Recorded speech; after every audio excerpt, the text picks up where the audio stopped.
remercier Annie de savoir chaque année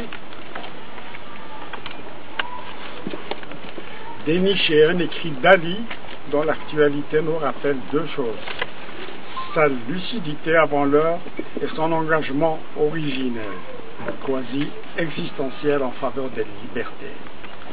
Le texte que Yalan, son fils, vient de lire, m'a ramené à ces années où il était presque impossible de faire entendre que nous, Maghrébins, nous n'étions ni voués à la dictature, ni interdits de liberté et de dignité pour l'éternité. Quand Annie m'a demandé si je voulais intervenir aujourd'hui, j'ai d'abord pensé que ce court texte d'Ali suffisait à résumer le sens de notre combat de toujours pour notre pays et pour le Maghreb tout entier. Mais la révolution tunisienne et la révolte égyptienne ont donné un coup d'accélérateur à l'histoire.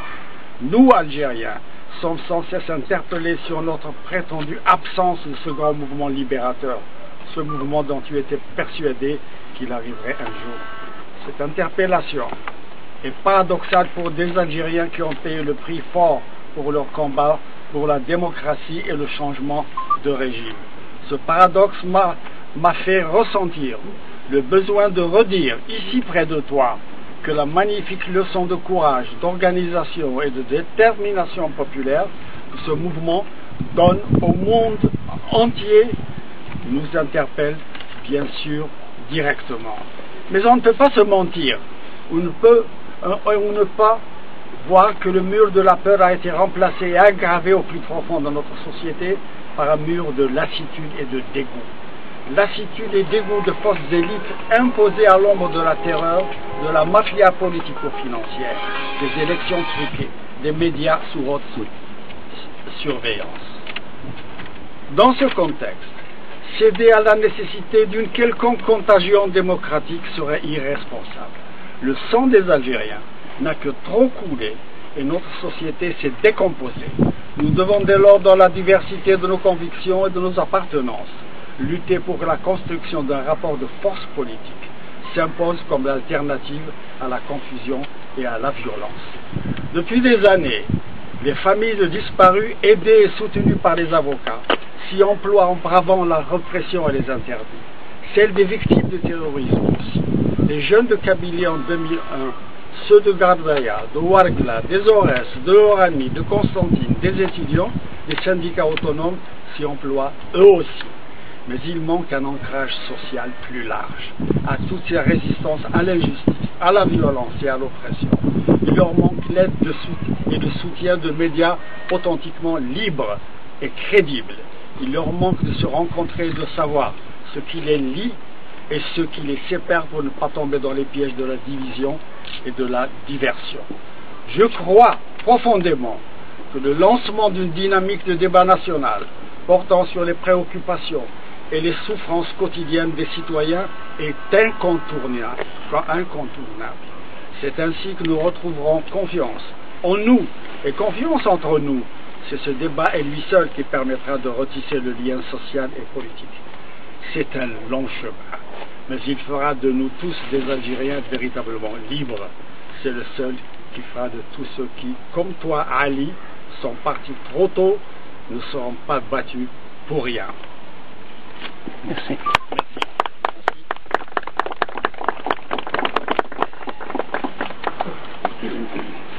Léa va vous lire maintenant le texte d'un écrivain égyptien.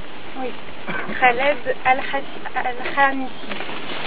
Ça a été écrit cette année après le départ de Moubarak. 11 février, vision d'extase. Croyez-moi si vous voulez, mais les eaux du Nil ont dansé de joie au rythme du peuple célébrant la chute du dictateur. Les vagues se trémoussaient pour célébrer la fin du cauchemar qui nous privait d'oxygène depuis 30 ans. Les millions de voix tremblant de puissance scandent « Relève la tête, tu es égyptien ». La fierté d'être égyptien a remplacé l'envie de fuir une patrie où l'on était privé de tous les droits de citoyen. Je retrouve soudain dans la foule un vieil ami avec qui nous avons rêvé de révolution.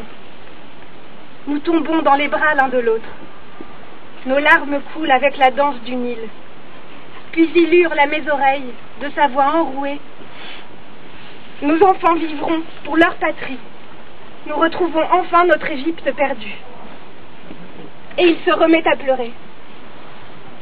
J'avance avec ma famille sous la pression de la foule, sans que nos pieds parfois ne touchent terre, et nous scandons « Liberté, citoyenneté ». Je me dis que les revendications de la Révolution sont claires, mais la route est longue. Puis je décide que ce n'est pas le moment de réfléchir, mais de célébrer. Un groupe de jeunes crie « Nous allons nous marier ». La joie apporte l'espoir. Un homme de 50 ans me dit « Je promets qu'à partir d'aujourd'hui, je ne donne plus de pot de vin ». Les chansons fusent tout autour de nous, entonnant les airs de Shadia et de Sayed Darwish. Sommes-nous le seul peuple à faire la révolution et à fêter la victoire en chantant? Je ne sais. Mais tous les révolutionnaires autour de moi chantent et dansent. Je les accompagne jusqu'à perdre la voix. Des appels s'élèvent alors pour que l'on revienne le matin nettoyer nos rues et nos places. Enthousiasmés, mes enfants me disent « Il nous faut revenir de bonne heure pour nettoyer notre ville ». D'où vient ce nouveau civisme? Nous sommes décidément un très grand peuple.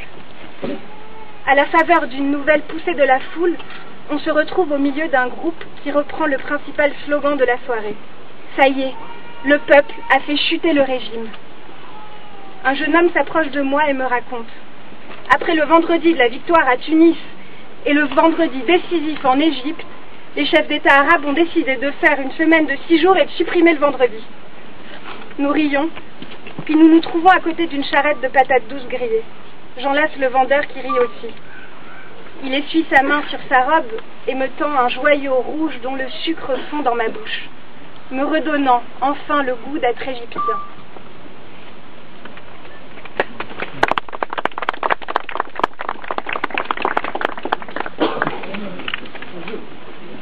Voilà, maintenant, je vais vous inviter à une minute de silence. Nous allons penser très fort à Ali, bien sûr. Mais je voudrais aussi que nous pensions à Hamida Ben Sadia, qui nous a quittés il y a presque 2 ans. Et c'est vrai qu'avec tout ce qui se passe, toutes les révolutions arabes, nous ne supportons pas qu'elle ne soit pas là et qu'elle ne soit plus là. Et nous ne supportons plus de ne pas entendre sa voix pour commenter ces événements. Et nous ne supportons plus qu'elle ne soit pas là pour s'enthousiasmer avec nous. Et nous penserons aussi à tous ceux qui ont déjà perdu la vie au cours de ces révolutions arabes, mais qui ont indiqué la route à suivre. Voilà, je vous invite à une minute de silence.